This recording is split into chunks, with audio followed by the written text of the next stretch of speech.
Hi, everybody, and welcome back to my channel. And we are carrying on with our interviews. And today, I'm very, very happy to introduce you all to Geraldine Orozco. Hi, Geraldine, welcome. Hi, thank you so much for having me. It's a pleasure. Now, Geraldine, I have got 10 million questions written down, Let's do and it.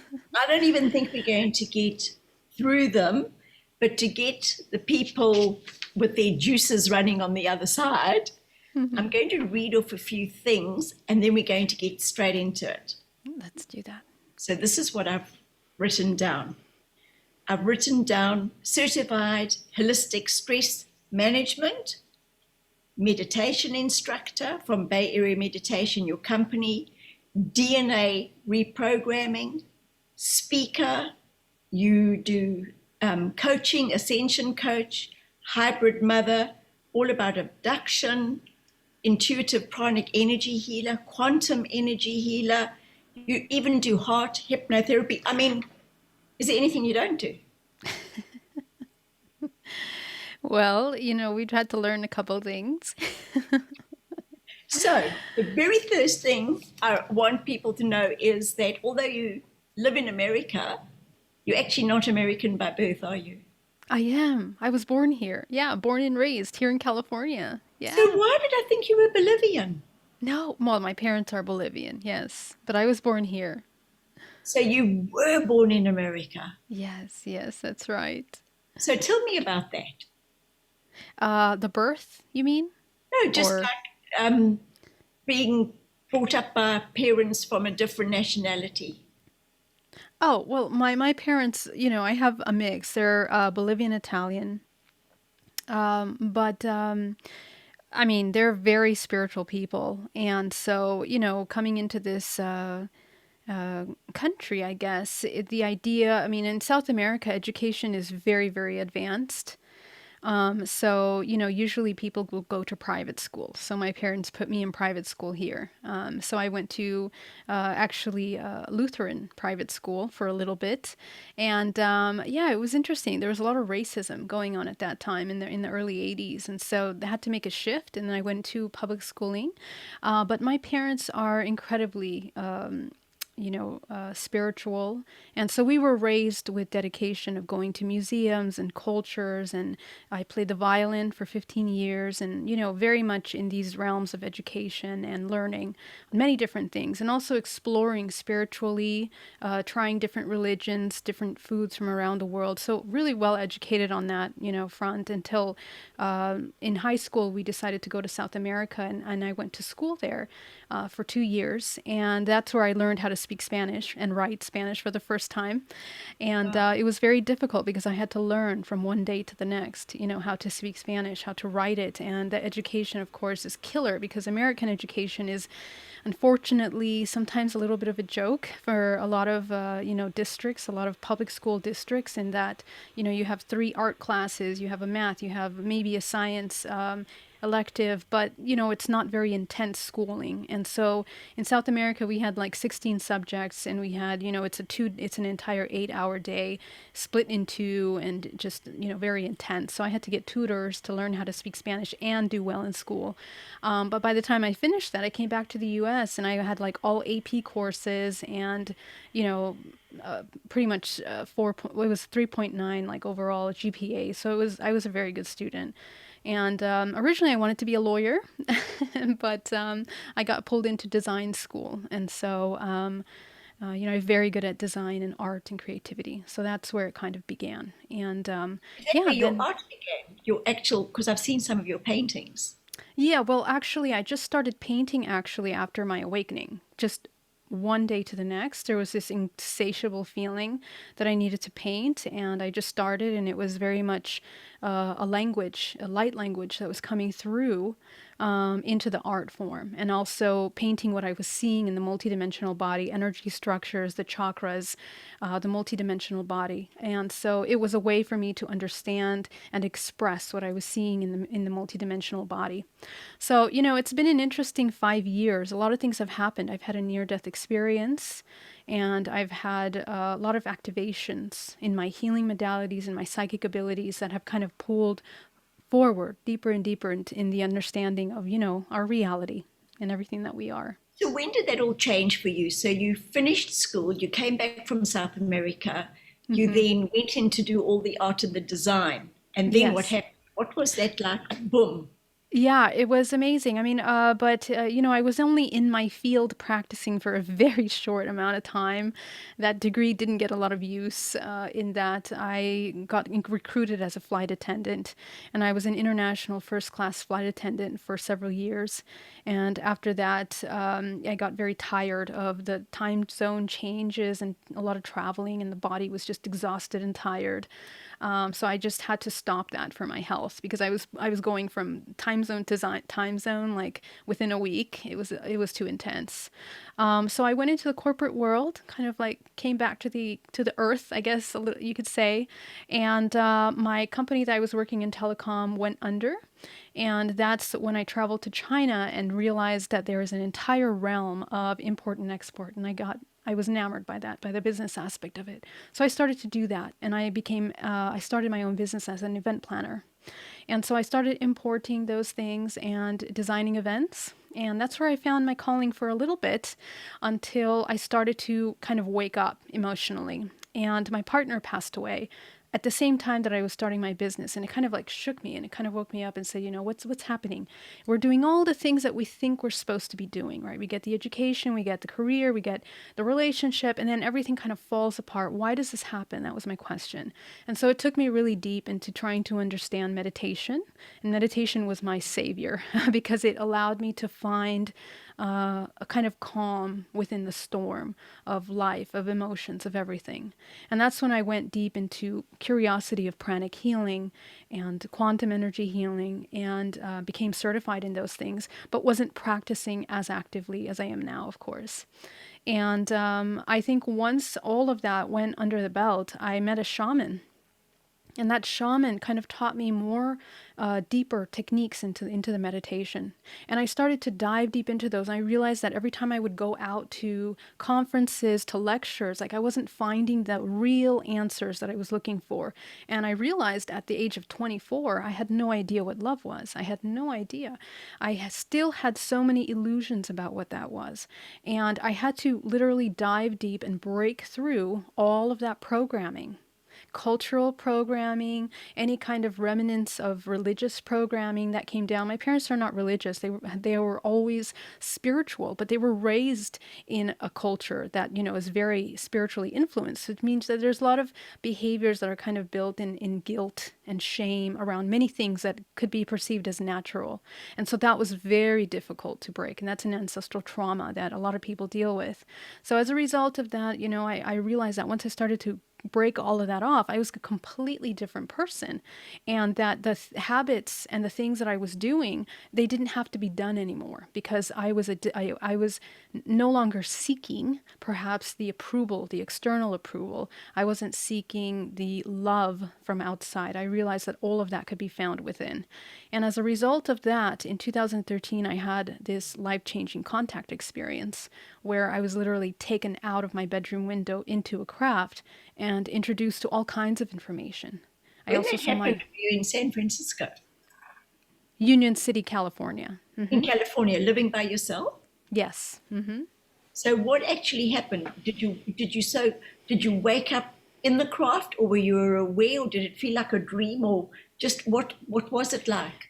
It was completely conscious, right? So I was sleeping, and I meditated before sleeping, as I do. I mean, I was meditating up to 8 hours a day at that point. So I was meditating all the time, so I was very much in a very conscious state, and I was very conscious about when I was lucid dreaming or when I was having other things. So I know that this is very much a conscious thing. It wasn't a lucid dream. It wasn't, some astral projection of some kind.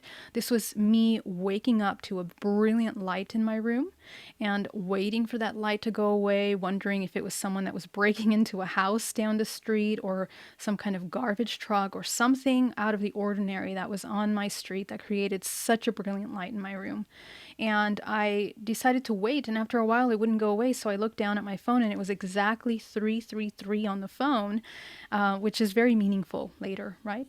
And at that time I wasn't sure because I've never seen those multiple numbers before that moment. And so by the time I put the phone down and got out of bed and started walking, because my bed was on a completely other side of the room, and I walk out of the bed, I'm in my pajamas, I go to the window, the blinds are closed, keep in mind. So as I look through the blinds and I begin to look outside, this is where the bright light begins to burn my eyes. And it's like the sun, it's like looking at the sun.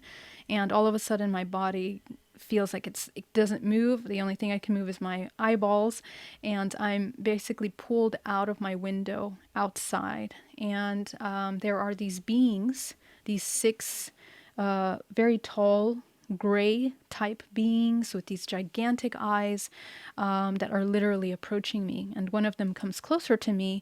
And of course, at that moment, I am terrified. I am feeling this feeling of, oh my gosh, what is happening? This is completely out of my imagination, because I wasn't really fascinated with sci-fi films. Like, I never watched those things before. So to me, this was just insane. And as I'm seeing the being come to me, he raises the hand and all of those emotions just leave my body completely. And they direct me, and I'm being brought into the craft. And as I go into the craft, I can remember distinctly, right? Everything very much in detail. But as I enter, the technology in the craft is sublime. It's an organic technology, and there's all this holographic systems that are being utilized to kind of change what's inside there. Sorry to interrupt you. Was it biological entity, the actual craft? Oh yeah, very much so. It's definitely like a organic kind of. It's like a vibrational frequency that is kind of reacting to whoever is managing or navigating this craft, right? So it's very interesting. And so as you walk into the craft, they change everything around me. And my aunt actually was in her nightgown walking in front of me, and it's surprised me. I tried to call her name out, nothing would come out, and the next thing I know, after they take her and she disappears into a doorway or into the hologram here, everything changes. And directly in front of me, they show me this incredible prism made out of blue lights. It's like a cube. And from this cube comes out all of this information. They show me alien language, and the language is going so fast. I try to read, I try to recognize. I recognize some symbols, but I realized that when I just kind of let go, I started to get images in my mind. So it's very much like some kind of holographic, telepathic kind of communication that was happening. And they also showed me the planet Maya in the Pleiades. They took me there, and they showed me that I was a part of this specific group of people, and I had been teaching to thousands of people at that time, or speaking, in front of thousands of people. And in other words, I had been doing something similar to what I'm doing at this time there. And at that time, in 2013, I never thought that I would be doing this ever. I never had the fantasy of doing it. I didn't even connect the two until way later, that was linked. And so they also showed me my hybrid children, which was interesting because as soon as I saw these kids, these children, I recognized them as myself. I recognized myself in them. I knew that they were mine, and I began to have all of these memories come back of my experiences with them. Like a seeding program. Yes, exactly. And so how old were you when they first took you for the seeding program? So 5 years old. That was the first time. Yeah. So lifelong kind of experience that we have. And, the parallels in my life in which I had that contact was profound, because it was very much a physical thing as well, as it is these kinds of experiences. But yeah, but at that time, you don't really put two and two together because, it's just, even though I raised in a very cultured family, ETs was definitely not something as part of any kind of curriculum of anywhere, Can I ask you a question? Sorry to interrupt. Yes, When you were yes. 5, so go to 2013 when you were there and scared until they calmed you down. Prior to that, having been abducted from such a young age, so had they sort of swiped your memory of those experiences, and suddenly 2013 now you're becoming aware?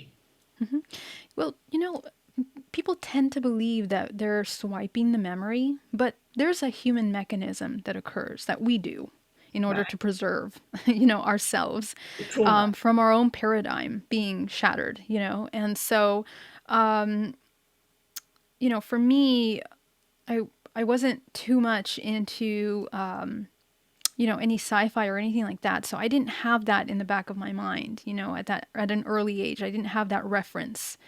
So the interesting thing is that even though I remember distinctly the times that they took me, because there was either a light in the room or something powerful, either a dream that was powerful or a physical thing that was powerful, or for example, the pregnancy when I was not partnered, those distinct things that occurred in my life throughout my life were markers for me. Yeah. And it wasn't until I had this experience that I began to understand why they were so vivid in my mind, these memories. Simple light in the room, right? As a child, 5 years old, you see the light coming into your parents' room, you're just sitting there playing, and then you have missing time. And then you don't remember what happened, at that moment. So these are very specific things. The same thing happened to me when I was in Bolivia. I had missing time. The light came in, and then everything went dark, and then missing time. Next thing I know, I'm in my bed. It's like 3 in the morning, and then everything changes. So that's what makes these kind of contact experiences very interesting. Okay, so there you are. You taken, you shown the kids, and then what happens?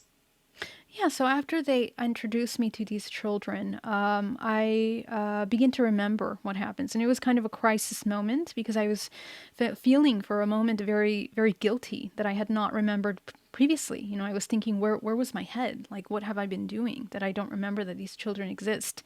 And, then they removed the children and they began to show me and they said, why are you suffering? Because I was feeling really, really confused.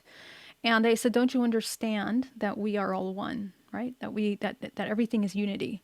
And they began to show me the matrix. They zoomed into this field of flowers, of tulips, coincidentally, and the tulips which shone. And as they went down to the molecular level of the tulip, it began to show me the cells, how they oscillate, how they create these networks of information, and how everything is interconnected. They began to show me New York City, where all the people are buzzing by, and all you see are these little golden lights, these lights within each being. And all you see is lights. All you see is energy. All you see is this molecules that are oscillating to create these forms.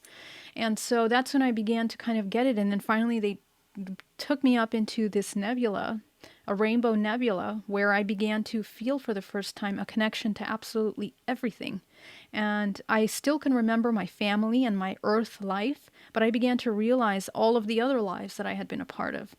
The universe, I mean, infinite galaxies, and I began to realize that, wow, there is no place for that suffering because there is such immensity that we are a part of. We play such a huge role in that. And next thing you know, I'm on my bed, I'm upside down, and I'm hanging off the edge of my bed, and I open my eyes, and I was shaking. My body was sore. I felt like I got hit by a truck. My skin was burning here. I had tears, rolling down my face because of the lights and the energies. And I had marks on my hand, a mark of 3 dots here. And yeah, and so I wanted to call the police. I wanted to call the hospital. I didn't know what to do. I thought, who should I talk to in order to, I don't know, get justice, get the children back. It was very, very confusing. You Did just you feel can't violated? merge. No, no, no, no, not at that time, Not not at at all. all. No, no. I don't think there's a place for that feeling at that moment. I mean, when you're given something, when you feel that peace for the first time in your life, when you feel that unity and that awareness, that's when you begin to just, all of these other emotions just dissolve. So there was no place for that. And remember that I had been working very heavily, meditation, in managing and understanding my emotions. So if it wasn't for that foundation, I think I definitely would have felt violated or hurt or damaged or, in some way.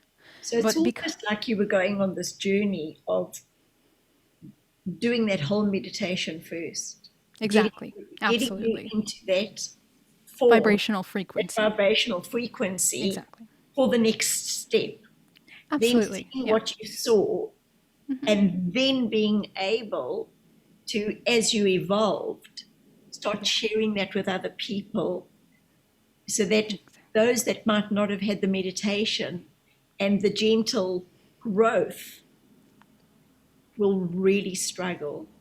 Yes. Yes. And you will be able to step in as a provider, a help, a trauma counselor, an initiative, quantum healing. Am I That's understanding this? exactly right. That's exactly how it developed. That's And why it I was, said you violation, because I wanted you to yes. Yes. explain it. Thank you. Yeah, because a lot of people, and in my support group, I have people from all over the world that share their experiences. And of course, it can be very daunting when you don't have the mental preparation, because the thing about meditation is that you are stepping outside your boundaries of comfort. And that's why meditation is so important. Because in that stillness, in that emptiness, you begin to realize the personality, the identity dissolves.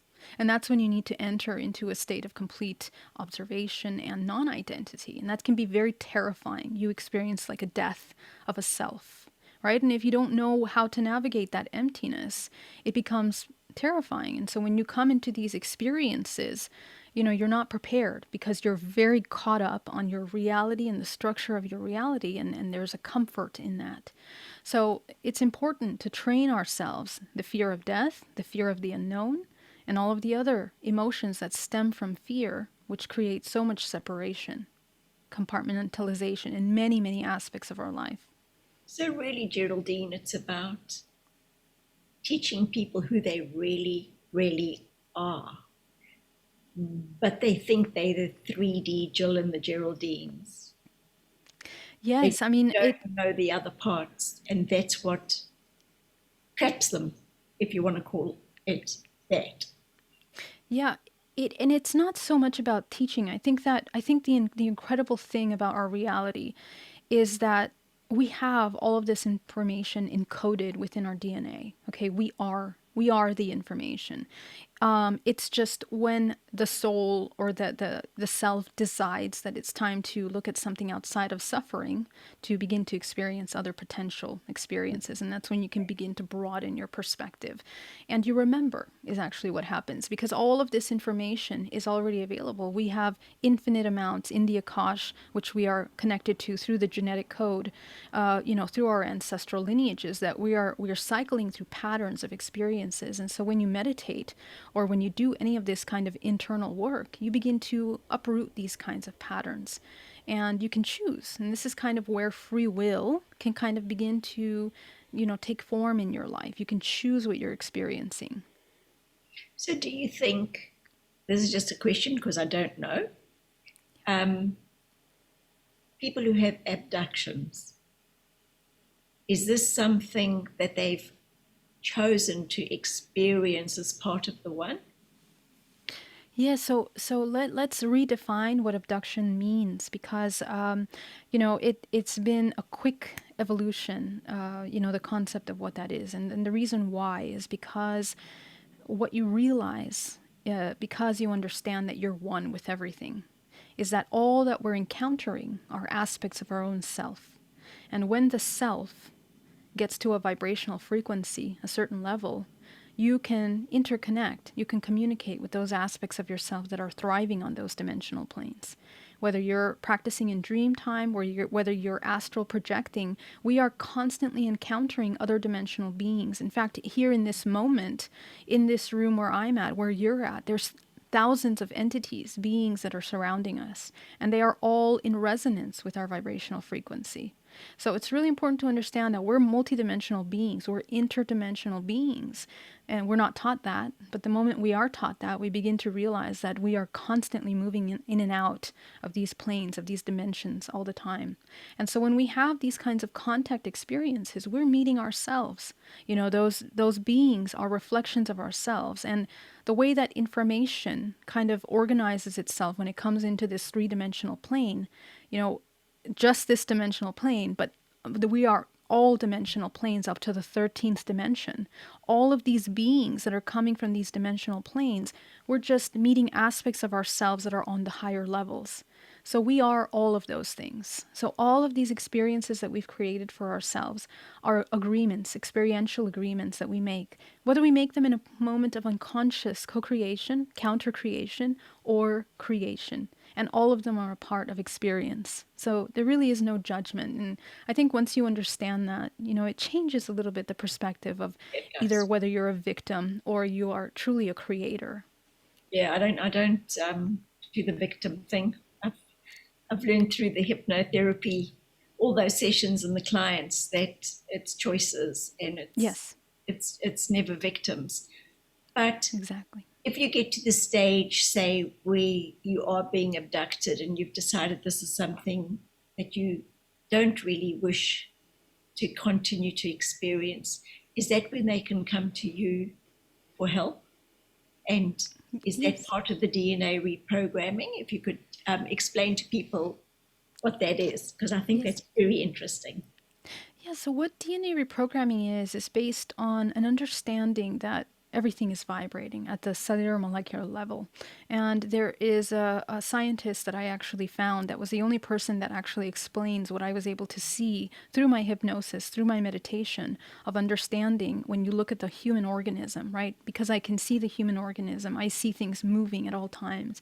And so when you begin to notice that, you are a vibrational frequency.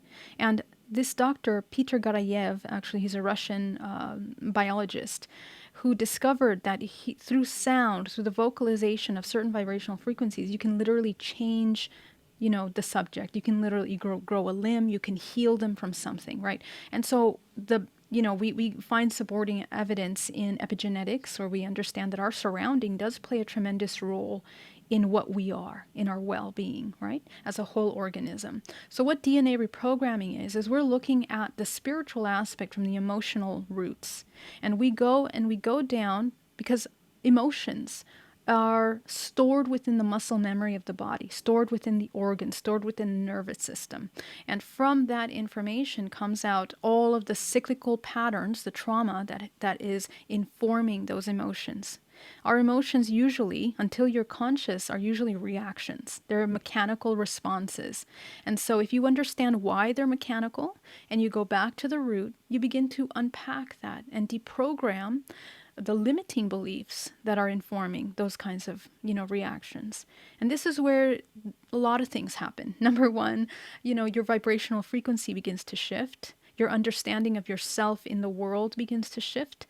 You're literally changing and rewriting your genetic code because you are expanding instead of contractive energy, because what happens is the information stays in the body and it becomes stagnant. And what happens is that life force cannot enter through the central cord of the body and feed and move through the multidimensional body, right? And so this is... Those are blocks, in other words. Exactly. You have blocks. And they're self-created. Exactly. And they are self-created, but we also have to understand that, we live in the three-dimensional plane of cause and effect, right? So as a child, the first 7 years from the womb, very important. The womb is actually the most important. The womb until the age of 7, we are heavily programmed. We are learning everything that our mother, everything that she believes about herself, everything that she believes about the world, about her emotions, how to have and utilize emotions, and the same thing with the father. And those two energies, the feminine and masculine, whether there was a mother or a father or not, they play a role in how we perceive the feminine and masculine energies within ourselves. And so both sides of the body here, because we're feminine and masculine, wherever we have the majority of the trauma, that's the parts of the body that will store the most of it. And our personality becomes formed, right? The personality, which is a product of these belief systems, now are expressing. Usually they are constricted and inverted belief systems, limiting belief systems of the self. So when you begin to open that up, now you begin to notice your personality actually was based in something very specific. And when you change that, you realize I can be so much more. I can be this more expansive, more healing, more successful, more abundant being, more loving being. Because the majority of us, we don't have an example of someone that embodies unconditional love. We don't have that in our world. So the more of us that begin to educate ourselves, deprogram from the limiting beliefs of the lack of love into the embodiment of unconditional love, that's when we can begin to be an example and really show through our actions what we're doing, what that looks like. We need that. We really, really need that in the world. And we need conscious parents, and we need conscious parenting that is aware of that kind of dynamic. So DNA reprogramming is based in this understanding. And when we reach those root causes, you begin to expand. You're weakening old neural pathways and strengthening new neural pathways in order for you to change the way that you respond to the things that happen in your life. And it changes health issues. It, removes pain from the body. It helps you remove your blockages. And this is long-lasting change, not just temporary change. These are things that have to continue to keep working on. So how long does a session take? A session is an hour and a half up to 2 hours, usually 2 hours. But the way that it's set up is a training. It's more of a training, and I am there to facilitate and hold space for you to train your intuition. So, some people, they want to come and they want you to divine for them. They want you to, give them a psychic reading of things. But this healing is not about that. This healing is about the empowerment of the individual in order to embody free will. And that's not something that you can just get in a reading, a psychic reading with somebody in 5 seconds. This is a training for your life. This is a change in order for you to implement change moving forward. So that's kind of what that's about. So Geraldine, do you do that over Zoom? Yes. Mm-hmm. So anyone can contact you anywhere in the world? Yes, exactly. I work with people from all over the world. So yes. And it's the same with the children? hypnotherapy. I'm sorry? And children? Yes, I work with What age children. would you start? What age? I've worked with children as young as 6 years old. So kids are phenomenal. Phenomenal. My favorite to work with. They actually take less time to get to the root than an adult because they have less programming. Yeah. And, the beautiful thing about that is that children have a wisdom. They have such a profound wisdom of the emotions. It's unbelievable. You ask them, what do you need? They literally tell you at 5 years old, I needed to love myself more. I needed to protect myself. I needed to think about myself more. That's their answer, and it's shocking to me every time. But they are beautiful to work with. Wow. So to change the subject completely Yes. and throw a curveball, what are you thinking about the way the world is going at the moment? Yeah, I think that we are at the beginning of a major transformational moment. And this is the beginning, everyone. So, if you think that the last couple of years were interesting, get ready for what's coming. Because, we are going through major changes in systems of financial institutions, in the way food is produced, in politics, in the way the human, the individual, the 99% is embodying themselves, because at this time it is about the responsibility of this 99% waking up, looking at themselves as somebody that can affect change in the world, as opposed to being a victim to a society, to this idea, to this hypnosis that we are helpless, that we are incapable of changing and transforming. And a lot of the ways that we're directing in, technology will play a tremendous role in that. And genetics is going to be the next biggest thing to look at, because there have been several years of the accumulation of genetic information for a reason. And that is going to be the next level in kind of like the system that's going to be implemented globally. And so, what does that mean? That Yeah. means that, you know, everything is free will. You choose what you are storing within this system. What we are is an incredibly valuable, almost you can say it's the currency of the universe, your DNA, what you are. It's a holographic storage system. It's a snapshot of the universe. And everything that you are holding within that genetic code is expressed within this physical body, but we're navigating on levels farther than the physical plane. We are in, you know, the lucid dreamscape, in the astral plane, and much higher in these interdimensional expressions. And we have to broaden our perspective from just the physical into those higher perspectives, because that's kind of the level that we're going to be operating at.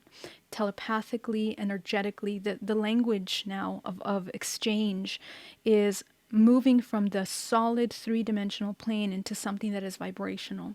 And so this is something that we need to handle with care, because vibration moves at a different rate. It manifests in a different rate. The exchange is different. It's felt more so through the five senses.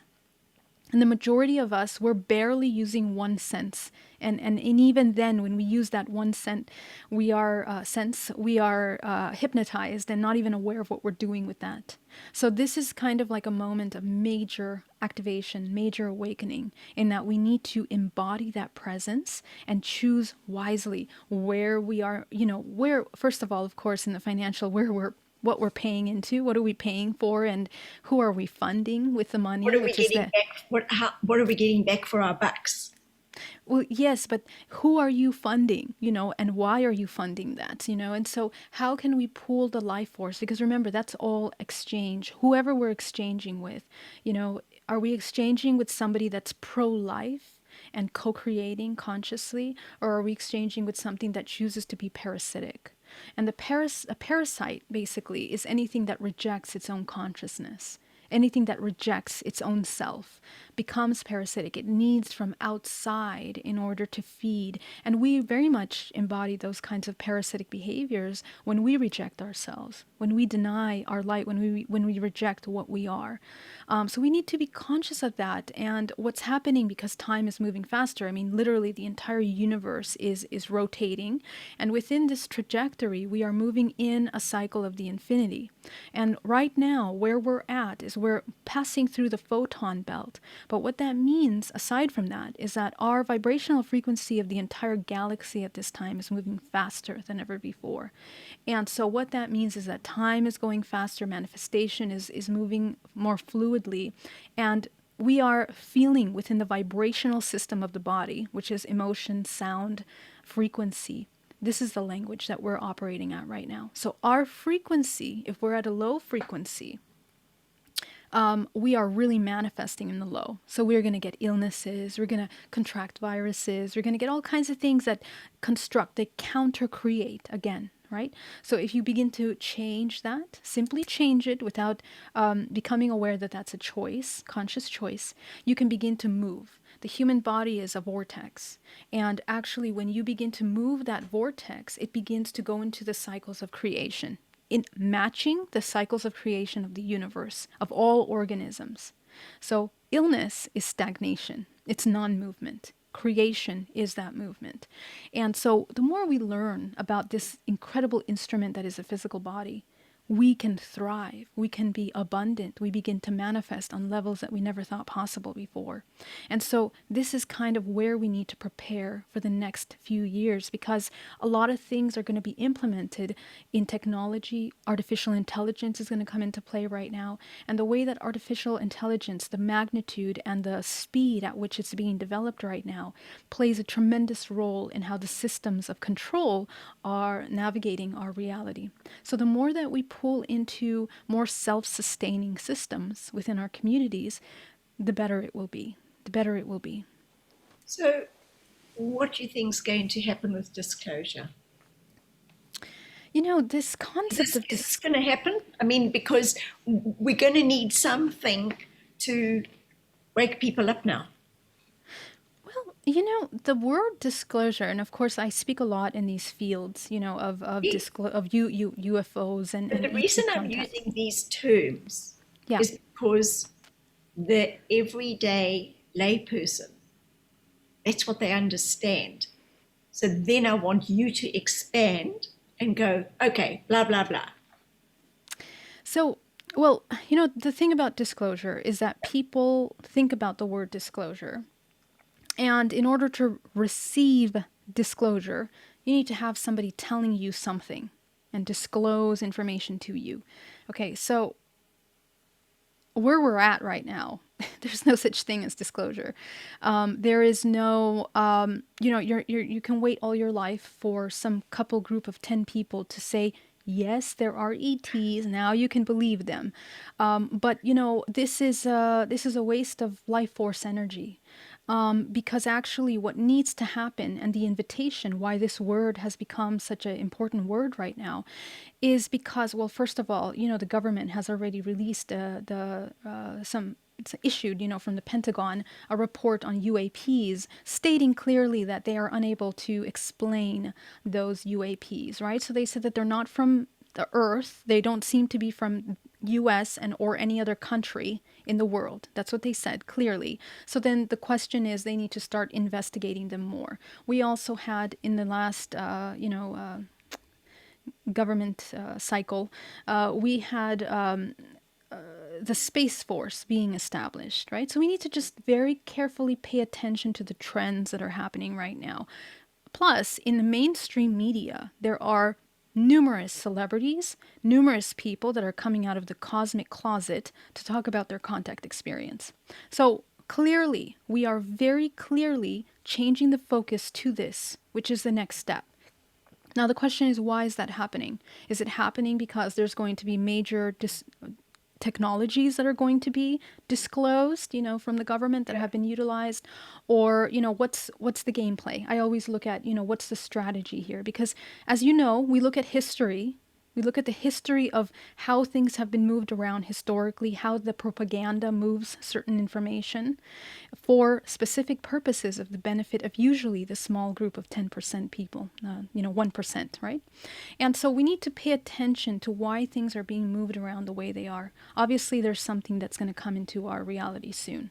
However, mind forgetting that tiny and huge point, the more important thing, okay, is that we understand that looking at it from the bigger picture, the vibrational frequency of this entire universe has to be redirected to vibrational information. And that's what all of us are feeling right now. The reason why we're questioning contact, questioning this other consciousness, is because everyone is becoming aware of it in one way or another. And that is the veil that has been thinning, for a very, very long time. It's just that now it's more in the body. We're feeling it in the body. We're deeply connected with that part of us. And so this is a time for us to stop waiting for someone else to say, here you go, this is what it is, and to go inside and to begin to navigate our own universe, because that's where all the information is. And I'm living proof of that, right? Because before I began the meditation, my mind was nowhere near these kinds of topics like that. Okay, so after that contact experience, I mean, if it wasn't for that meditation and that insatiable search for truth, whatever truth was, whatever it meant, I wouldn't have downloaded these incredible amount of information about the origins of life since Mesopotamia, DNA origins, how bloodlines have preserved through history. Little did I know that these are things that scholars and researchers have been writing about for years. So it's very interesting. So the living proof that when you deprogram yourself, you become the blank slate in order to tune into the Akashic records of infinite information, not just of this planet, but beyond that. And this is where all of us need to kind of step forward into at this time. It's And I think, exciting. absolutely, yes. I, Yes. to me, that's everything. Yeah. And unless it's these things have happened to you, like they've happened to me, it's very hard to try and explain that to somebody else, because who you are now or who I was 15, 20 years ago, it's a completely different being. Yeah, I mean, but and that's okay. I mean, but the thing is, Wonderful. the interesting thing about that now, Jill, is that we are able to have these conversations because the vibrational frequency has shifted for the whole world. So if you talk to people about this now, they will get it. They do get it. I mean, in my groups, people that have never even thought about the topic before are like, oh my gosh, I had a bright light in my room and I had this happen. And then they come to the support group and they hear other people share the same story. And they're like, wow, it's a legitimate contact experience, just like everyone else that has had. So, in my belief, I think every single human on this planet has contact, obviously. I mean, I think we are a universe within ourselves. And when we begin to discover those things, we get little kind of little droplets of memory throughout our life until we choose to pay attention to those memories. And it's the same. I mean, we have ghosts, we have beings, entities around us at all times, but we're not always paying attention to them. So it's our level of awareness, it's our choosing to be aware of those things that will help us move gently into the transition of knowing that. And I also think that you spoke about coming out of the UFO spiritual closet as such. And the book I'm writing at the moment is about coming out of the spiritual closet, being brave enough to actually say, you know what, this is me. And, Right. and being, knowing that you're living for yourself and you're not living to appease somebody else. And when you Exactly. step into that, that gives you power. Hmm. That is self-empowering, because it's not going to sway you anymore whether somebody likes you or they don't like you. Right. It's just basically saying, this is who I am and this is what I have experienced. And that then gives permission for the others who've experienced it as well to come forward and say, actually, I'm not going crazy. So by you being brave and saying, this is what's happened to me, and you don't look like an utter nutter, you look like some fairy princess that's arrived on a leaf from Venus. Well, yes. I mean, and the wonderful thing about that is that,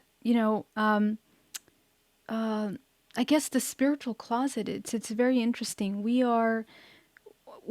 in a sense are, because of the vibrational frequency in the universe, it is allowing us to go deeper in our meditations. We have the ability to tune into those things more than ever, more than ever. So whoever is curious about that wants to go into it. And it's not just about ET contact. You see, this time that we're in right now, it's about unity consciousness. This is the key term in the next 4, 5 years. 5 years. And then we're going to be in a totally different world 5 years from now. Told me the very last, about 2 weeks ago, I had a hypnosis session with Alba, Oh, wow. Okay. and it was called Disclosure. Oh my gosh. And it was about 5 years. Same thing. Okay. 5 years, big changes, 9 years, Yeah. complete change. Yeah. Exactly. Yeah. And and I love it when earlier you spoke about the point of stillness. So Laura and Yeah. I were on the train going up to Machu Picchu, and I said, "Quick, I'm getting a download. Have you got a pen and a paper?" And she gave it to me, and I did a circle. It was like a peace train, like the peace sign, and it Oh had wow. antimatter, dark matter, and it had the point of stillness in the middle. And Oh, they said beautiful. it was with the sound and the vibration coming together through the point of stillness where creation occurs. Exactly. That's And it. then, depending on what that vibration comes through the sound and the light, and the color, then creates the form. Right. Right. And none of Exactly. the forms are the same. Sure. Yeah. And it's just It's like this it's orchestra, this exactly. It's incredible all music. vibrational frequency. Yes. Yeah, you got So, it. Absolutely. how can people actually contact you? Yeah, so if people want to get a session with me, they can book it on my website, geraldineorozco.com or bayareameditation.com. It's the same website. And if they are looking to come and get support on contact, they can reach me at hybridmother.com. And I have a monthly support group that you can join. It's fantastic. You Yes. know, Geraldine, I think we're going to have another session because I would love that. I would it's, love that. It's been it's so I much mean, fun. I've got about 12 or 15 questions that I want to ask here. And there's just, I'm looking at the time thinking, we haven't got time today. But if you're No up for problem. that, I think a lot of people are going to dial in and say, wow, what about this? What about this? What about that? So thank you so much for today. That was, I loved it. I loved it. Thank you. Thank you so much. It was a pleasure to be here with you and share this time. Thank you for your amazing questions. Look, it's a pleasure. And guys, I really highly recommend that you get hold of Geraldine. In actual fact, you had a session that connected me to you just in my heart, which was session 133 with on Yes. Alba's Yes. Yes. YouTube. And Yeah. when I listened to that, I was so connected to your energy. And for the very first time, I felt somebody actually understands what's going on in Wow. my mind. Wow. That's amazing. That's And amazing. all It's that the time ago, collective speaking. yes, Yes. it Yeah. was, It's it not. It's was, not me. It's just the collective speaking. yeah, Yeah. exactly. Absolutely. But it was Yeah. just such an alignment of where I thought, oh wow, I've come home. Wow. Somebody That's actually so beautiful. understands. And Yeah. and you actually said it in words that I was unable to convey. And it was like, yes. It was so good. It made me feel Wow. so good. So Oh, that's so beautiful. I'm so happy to hear that. That's incredible, Jill. And thank you for all the work and your light in this world. I know you're doing amazing things, so thank you for that. That's incredible. exciting stuff, exciting times. I think it's the Yes. greatest show on earth. Get your popcorn. Yeah. We've got Exactly. front row seats. Right, right. So, okay, guys, thank you so much, and Thank we'll you. see you all again. Cheers. And Wonderful. wait, we've got to stop this recording, Oh, don't okay. we?